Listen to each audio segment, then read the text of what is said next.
Olá, eu sou o pastor Silvio Macri, pastor aposentado, membro da Igreja Batista do Aeroporto, em Itapiruna, estado do Rio, e tenho este canal aqui no YouTube para publicar mensagens da Palavra de Deus.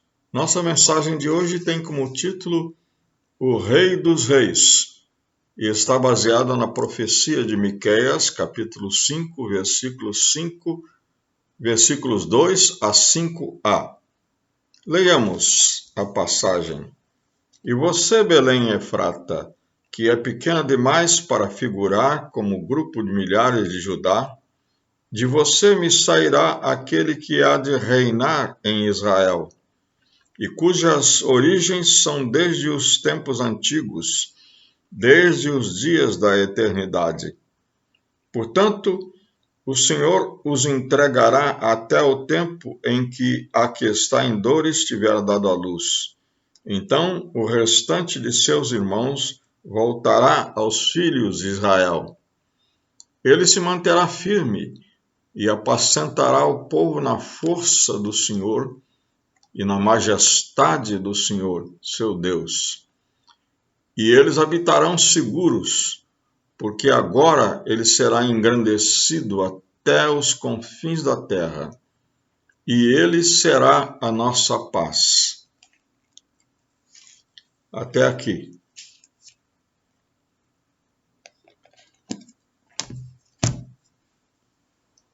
Alguns ramos do cristianismo não comemoram o Natal no dia 25 de dezembro. Comemoram-no no dia 6 de janeiro.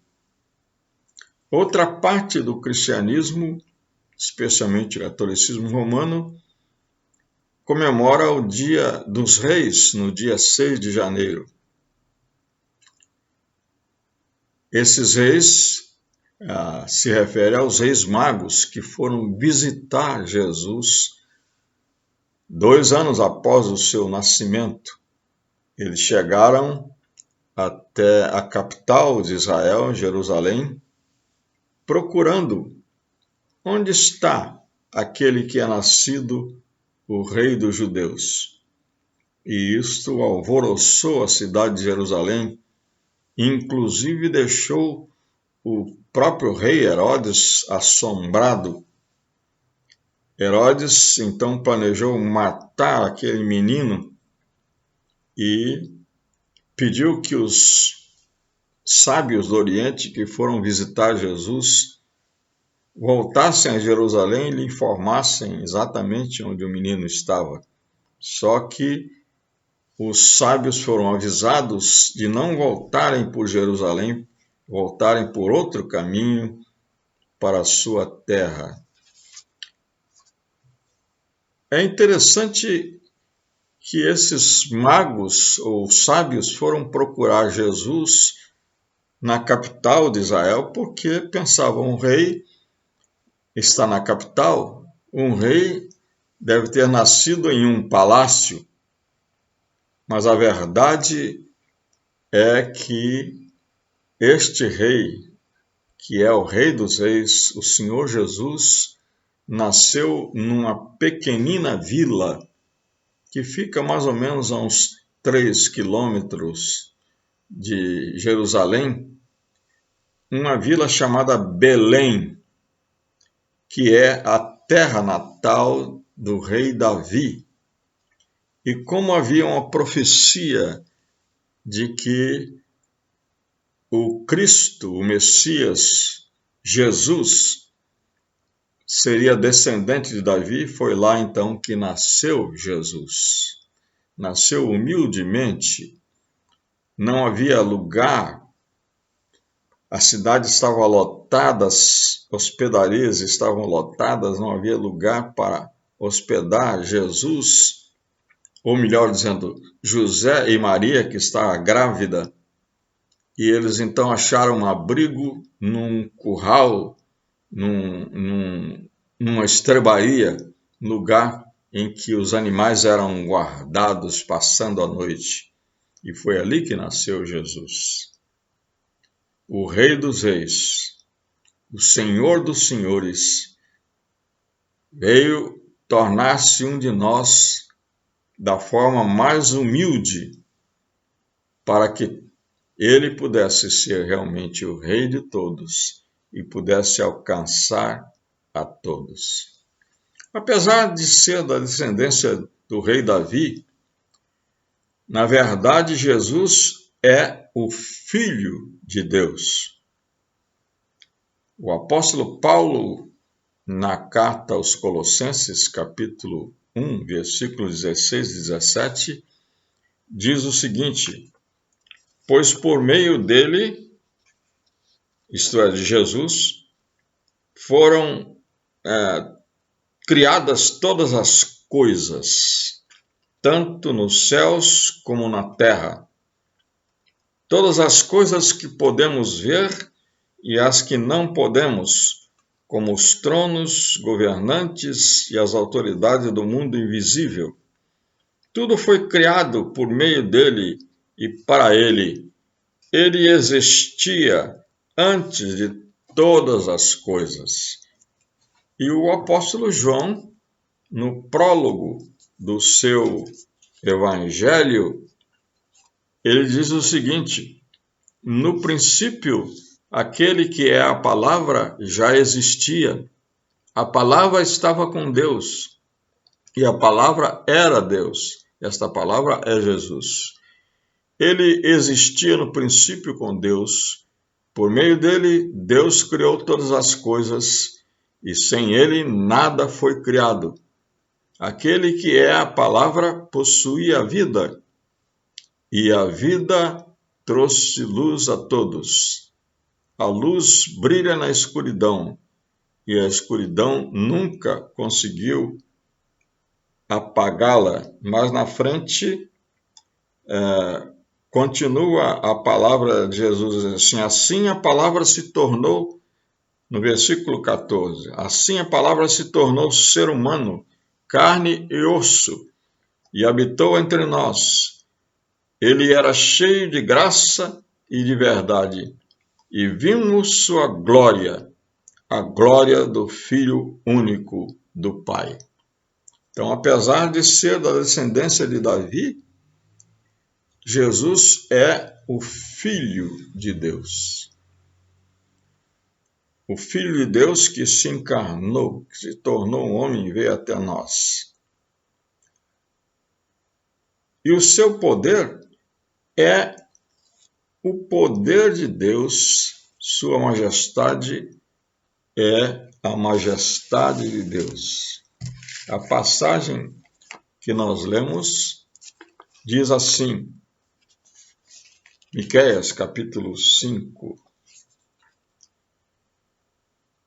Portanto, o Senhor os entregará,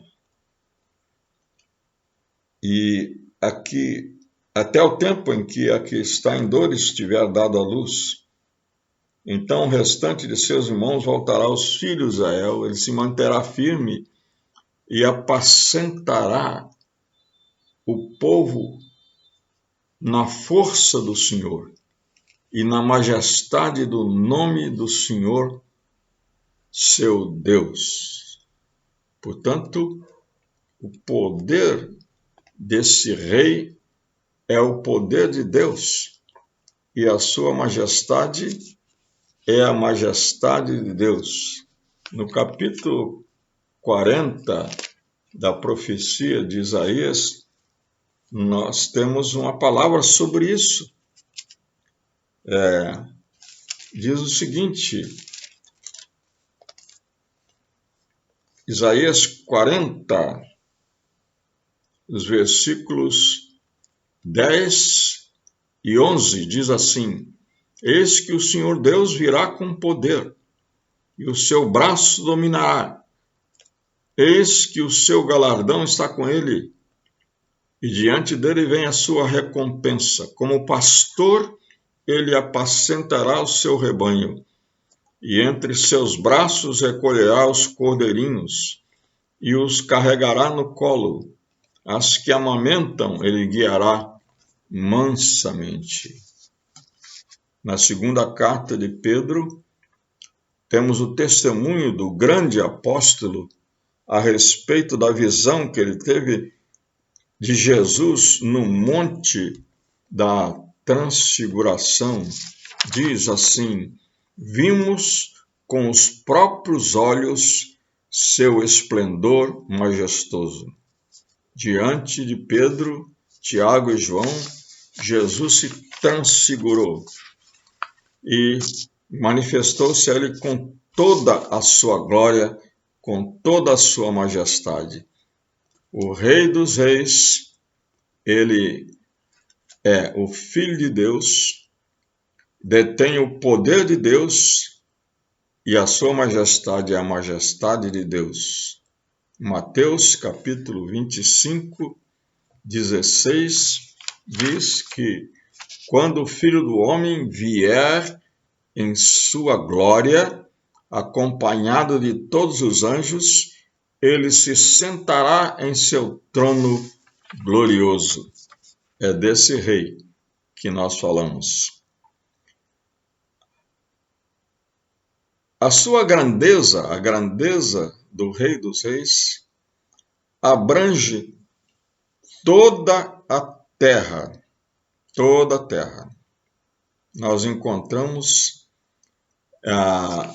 uma referência a isso lá naquela cena gloriosa do fim da história, em Apocalipse, capítulo 11, versículo 15, que diz: o reino do mundo se tornou de nosso Senhor, de seu Cristo, e ele reinará para todo sempre. Esse, por sinal, é o estribilho daquela grande música chamada Aleluia, o Aleluia de Handel. Repete sempre: e ele reinará para sempre. Este é o grande Rei dos Reis. Na profecia de Daniel, nós temos uma palavra muito interessante sobre isso. Diz aqui em Daniel, capítulo 7, versículos 13 e 14. Depois, em minha visão, naquela noite, vi alguém semelhante a um filho de homem, vindo com as nuvens do céu.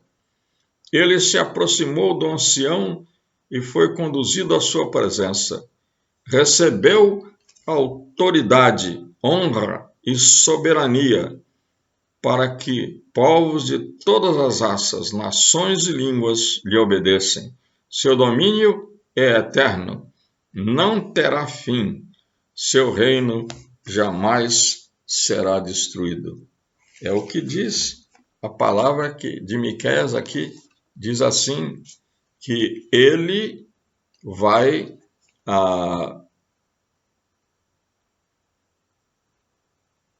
ser engrandecido até os confins da terra.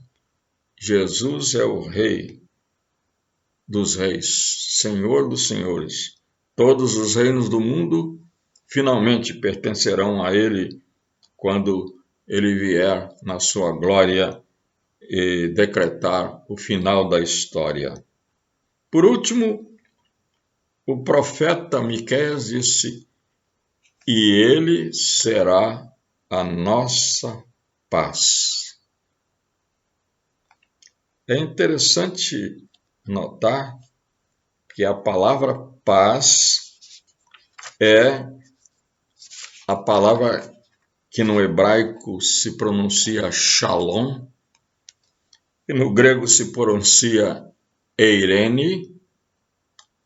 Ela carrega no seu significado tudo aquilo que o homem mais aspira, tudo aquilo que o homem mais precisa, tudo aquilo que o homem mais necessita, tudo que ele mais deseja. A paz que Jesus Cristo veio trazer, ela é a plenitude da existência na presença de Deus. No capítulo 2 da carta aos Efésios, o apóstolo Paulo diz o seguinte, 2 de Efésios: porque Cristo é nossa paz. Ele uniu judeus e gentios em um só povo, ao derrubar o muro de inimizade que nos separava. Ele acabou com o sistema da lei, com seus mandamentos e ordenanças, promovendo a paz ao criar para si, desses dois grupos, uma nova humanidade. Assim, ele os reconciliou com Deus em um só corpo, por meio de sua morte na cruz, eliminando a inimizade que havia entre eles. Ele trouxe essas boas novas de paz, tanto a vocês que estavam distantes dele, como aos que estavam perto. Agora, por causa do que Cristo fez, todos temos acesso ao Pai pelo mesmo Espírito. Com a vinda de Jesus Cristo, com a volta de Jesus a este mundo, reinará a paz, finalmente, em todos os corações humanos, e a paz de todos os corações humanos com Deus. Entretanto, o grande trono desse Rei dos Reis é o coração de cada crente. Existe um trono no íntimo de cada pessoa, trono no qual Jesus deseja sentar-se para sempre. E eu pergunto, o Rei dos Reis está sentado no trono do seu coração? Ele é o seu Rei pessoal, o seu Senhor, Senhor da sua vida? Que Deus abençoe.